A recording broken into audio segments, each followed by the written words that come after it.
Hey, what's going on? This is Joe from Rent Free Van Plan, and I wanted to give you a bit of a rundown on my van, like the background of it.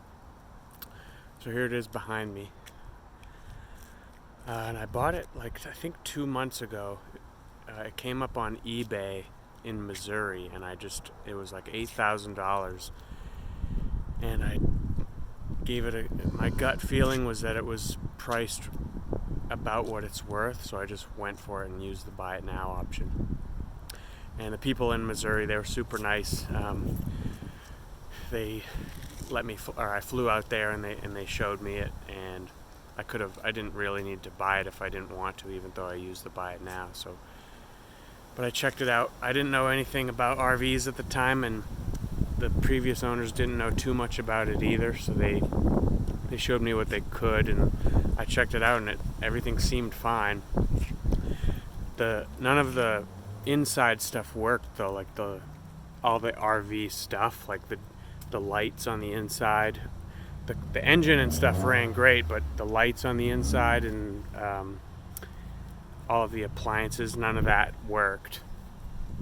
So I just assumed, like, okay, maybe it's just not hooked up, or perhaps it's like shore power only or something. So, but anyway, I ended up buying it, and I drove it from Missouri to Texas, where I live, and it was a miserable drive. Like, I got home, it was like an 11-hour drive, and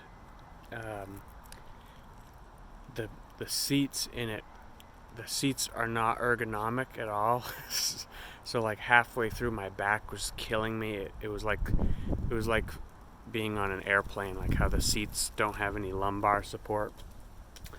So I felt like crap, and I pulled into a Walmart parking lot and tried to sleep on the floor and there was tons of people around me, and it was this sketchy neighborhood. And so I finally made it home, and I was so miserable.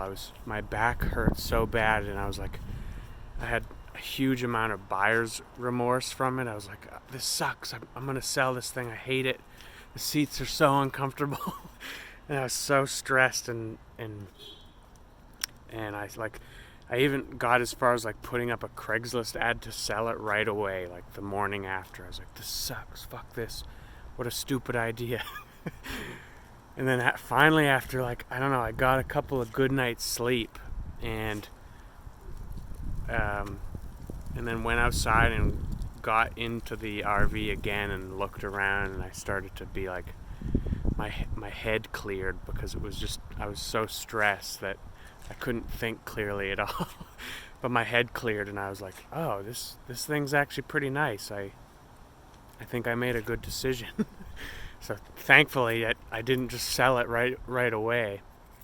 I just needed to sleep on it. So it's something that's happened to me in my past too. Like, I need to remember not to make quick decisions like that. I need to sleep on it and think about it for a couple days. So let me go and let me change the camera around, and I'll take you inside.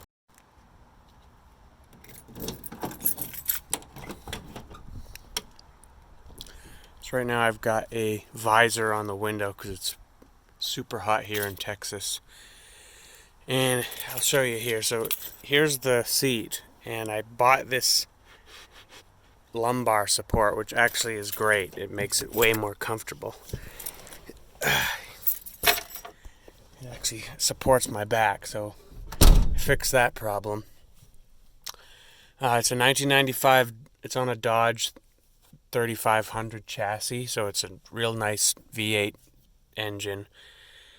Let's see, I'll show you in the back. The back's a little bit messed up right now because I've been working on it, but so if you look in the back, I've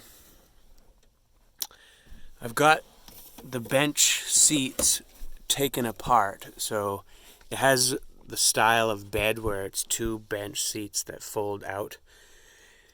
But I took this one and put it there so that I could get to where the battery system is. But I'll show you that later. So yeah, here's the front again.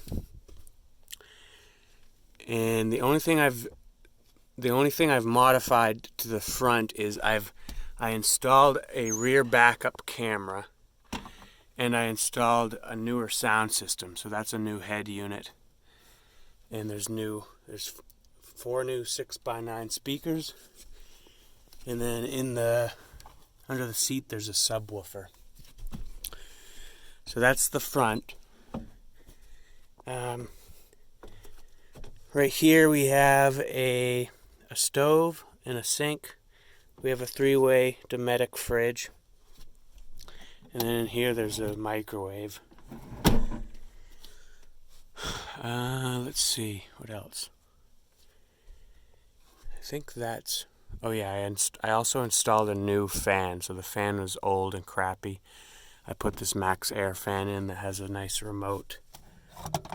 And it has that feature where you can change the fan to blow inward instead of outward. And then I also changed all the housing.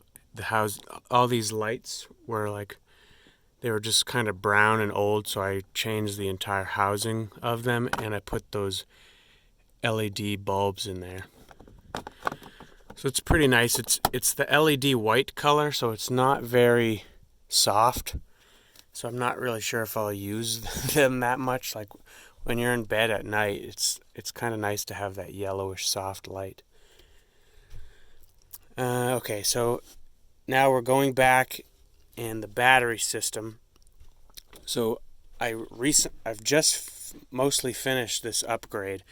So I upgraded the power center to be the newer model. My phone might overheat and cut out, just FYI. So it's got newer circuit boards. I replaced the detectors, and I'd put this battery switch in.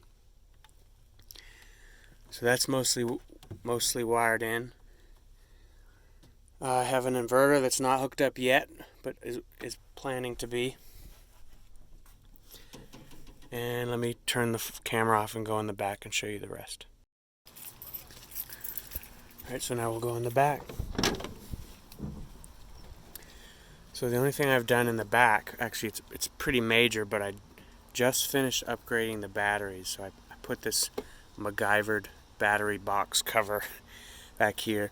The original battery was a small lead acid battery that was under this board, but I've since upgraded it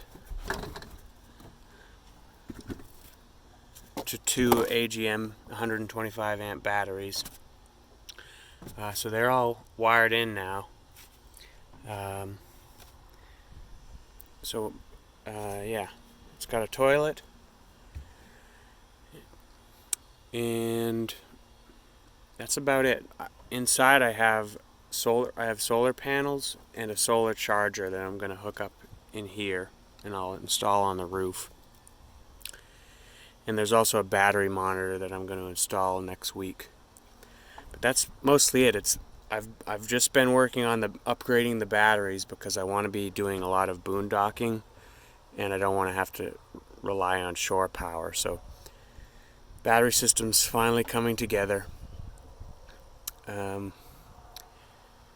then once it's like technologically upgraded, I'll probably do some style stuff. Like I might do something with this carpet to make it look nicer.